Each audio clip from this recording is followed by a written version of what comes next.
Hi എല്ലാവർക്കും നമസ്കാരം. എൻ്റെ പുതിയ വീഡിയോയിലേക്ക് എല്ലാവർക്കും സ്വാഗതം. അപ്പോൾ ഇത് നമ്മൾ സ്ഥിരമായിട്ട് ചെയ്യുന്നത് തൊഴിലുറപ്പ് തൊഴിലാളികൾക്കുള്ള വീഡിയോസാണ്. എന്നാൽ ഇത് ജീവനക്കാർക്കുള്ള വീഡിയോസാണ്. അപ്പോൾ അവർക്ക് പലർക്കും DSC എൻറോൾ ചെയ്യുമ്പോൾ പല ഇഷ്യൂസും കാണിക്കുന്നുണ്ട്.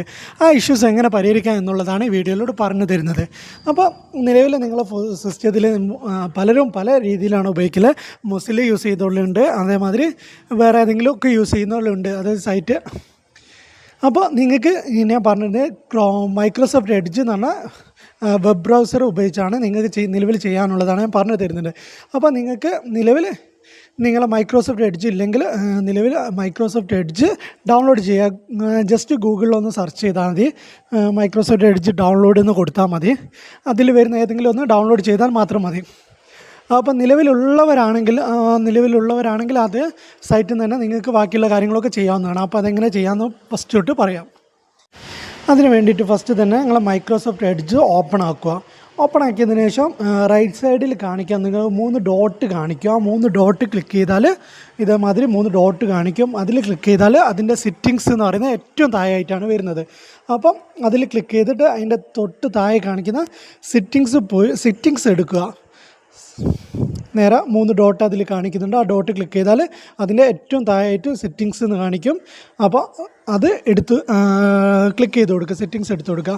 സെറ്റിങ്സ് എടുത്ത് കൊടുത്താൽ ഇതേപോലെ ഇങ്ങനത്തെ ഒരു ഇതാണ് ഓപ്പൺ ആയി വരിക.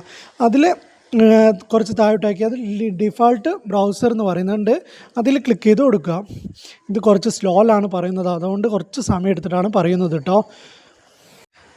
അതിൽ ഡിഫാൾട്ട് ബ്രൗസർ എന്ന് പറയുന്നത് കാണിക്കുന്നുണ്ട്. സെറ്റിങ്സ് എടുത്താൽ തന്നെ അതിൽ കാണിക്കും. അപ്പോൾ അത് ഡിഫാൾട്ട് ബ്രൗസറിൽ ക്ലിക്ക് ചെയ്ത് കൊടുക്കുക. അത് ക്ലിക്ക് ചെയ്ത് കൊടുത്താൽ അതിൻ്റെ തൊട്ട് കുറച്ച് വലത്തോട്ടായിട്ട് നിങ്ങൾക്ക് ചെയ്യേണ്ടത് ആകെ നിങ്ങൾ എന്താ പറയുക, പുതിയ വിബിജ് രാംജി എന്ന് പറയുന്ന പുതിയ ലോഗിൻ ഉണ്ടാവും. അത് അവിടെ കൊണ്ടുപോയി പേസ്റ്റ് ചെയ്ത് കൊടുക്കുക. പിന്നെ അതേമാതിരി അലോ ഒക്കെ എടുക്കുന്നില്ലെങ്കിൽ ഇതിൽ കാണിക്കുന്നുണ്ട് അലോ ഇൻ്റർനെറ്റ്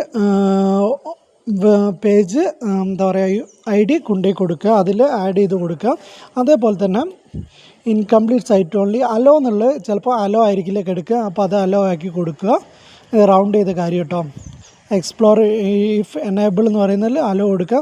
അതേമാതിരി ആഡ് പേജ് എന്ന് പറയുന്നത് ക്ലിക്ക് ചെയ്തിട്ട് നിങ്ങളെ ഉപയോഗിച്ചുകൊണ്ടിരിക്കുന്ന സൈറ്റിൻ്റെ ID കൊണ്ടുപോയി അതിൽ കൊണ്ടുപോയിട്ട് ആഡ് എന്ന് കൊടുത്തിട്ട് പേസ്റ്റ് ചെയ്ത് കൊടുക്കുക. അപ്പോൾ നിലവിൽ നിങ്ങൾക്ക് ഫസ്റ്റ് സിഗ്നേറ്ററിൻ്റെ ആയിരിക്കും ആഡ് ചെയ്യേണ്ടത്. അതേമാതിരി ഫസ്റ്റ് സിഗ്നേറ്ററും സെക്കൻഡ് സിഗ്നേറ്ററും ആഡ് ചെയ്ത് കൊടുക്കുക. അപ്പോൾ അതിൽ കൊണ്ടുപോയി പേസ്റ്റ് അടിച്ചാൽ മതി, ഫസ്റ്റ് സിഗ്നേറ്ററും സെക്കൻഡ് സിഗ്നേറ്ററും. അങ്ങനെ അടിച്ചു കൊടുത്താൽ ഇതിൽ ചെയ്യേണ്ടത് ഫുള്ളായി, അതായത് നിങ്ങൾ നിലവിൽ മൈക്രോസോഫ്റ്റ് എഡ്ജ് ചെയ്യേണ്ടത് കംപ്ലീറ്റ് ആയിട്ടുണ്ട്. അതിനുശേഷം ഇൻസ്റ്റാൾ ജാവ 8 ആണ് ചെയ്യേണ്ടത്. അപ്പോൾ ജാവ 8 നിലവിൽ പലരും നമുക്ക് ഇപ്പോൾ യൂസ് ചെയ്തുകൊണ്ടിരിക്കുന്ന ജാവ 8 തന്നെ ആയിരിക്കും അധിക പേരും യൂസ് ചെയ്തുകൊണ്ടിരിക്കുന്നത്. അതിലാണ് നിലവിൽ നമ്മളെ ഡിജിറ്റൽ സിഗ്നേച്ചറൊക്കെ വർക്ക് ചെയ്യുന്നത്. അപ്പോൾ അതുകൊണ്ട് നിലവിലുള്ള സൈറ്റ് കയറിയിട്ട് അതിൻ്റെ കോൺഫിഗർ ക്ലിക്ക് ചെയ്താൽ ഇതേമാതിരിയാണ് വരിക. അതിൽ കോൺഫിഗറിൽ നിങ്ങൾ സെക്യൂരിറ്റി എന്ന് പറയുന്നത് എടുത്തു നോക്കുക. അതിൽ ഏറ്റവും മുകളിലായിട്ട് ജനറലി അപ്ഡേറ്റ് ജാവ സെക്യൂരിറ്റി എന്ന് കാണിക്കുക. ആ സെക്യൂരിറ്റി ക്ലിക്ക് ചെയ്തതിന് ശേഷം എന്താ പറയുക എഡിറ്റ് ആഡ് സൈറ്റ് എന്ന് പറയുന്നത് അതിൽ കാണിക്കുന്നുണ്ട്. അതിൽ ക്ലിക്ക് ചെയ്ത് കൊടുക്കുക. അതിൽ ക്ലിക്ക് ചെയ്ത് കൊടുത്താൽ നിങ്ങൾക്ക് എഡിറ്റ് സൈറ്റ് ലിസ്റ്റ് എന്ന് പറയുന്നത് ക്ലിക്ക് ചെയ്ത് കൊടുക്കുക. അതിൽ ക്ലിക്ക് ചെയ്ത് കൊടുത്താൽ നിങ്ങൾക്ക് അവിടെ സൈറ്റ് ഏറ്റവും താഴോട്ടാക്കി കൊടുത്താൽ മതി. അവിടെ സൈറ്റ് ID അടിച്ചു കൊടുക്കാൻ പറഞ്ഞു. നിലവിൽ ഫസ്റ്റ് സിഗ്നേറ്റർ ഇതേമാതിരി അവിടെ സൈറ്റിൽ അടിച്ചു കൊടുക്കുക. ഇത്രത്തോളമാണ് നിലവിൽ നിങ്ങൾക്ക് ഈ ഇഷ്യൂ ആയിട്ട് ബന്ധപ്പെട്ടുള്ള ചെയ്യാനുള്ള കാര്യങ്ങൾ.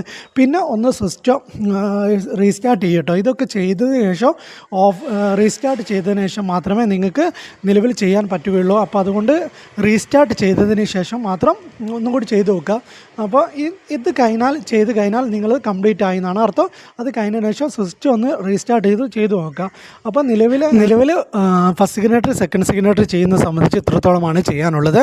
അപ്പോൾ നിങ്ങൾക്ക് ചെയ്തിട്ട് എന്തെങ്കിലും പ്രശ്നങ്ങളോ പ്രയാസങ്ങളോ ഉണ്ടെങ്കിൽ കമൻറ്റ് ചെയ്താൽ നമ്മൾ റിപ്ലൈ കമൻറ്റിലൂടെ നിങ്ങളെ അറിയിക്കുന്നതാണ്. അപ്പം നിങ്ങൾ പഞ്ചായത്തിൽ ജീവനക്കാരോ ആണെങ്കിൽ ടെക്നിക്കൽ അസിസ്റ്റൻ്റൊക്കെ എല്ലാ പഞ്ചായത്തിലും ഉണ്ടാവും. അവരുടെ സേവനം ഇതിന് വേണ്ടിയിട്ട് നിങ്ങൾക്ക് ചോദിക്കാവുന്നതാണ്.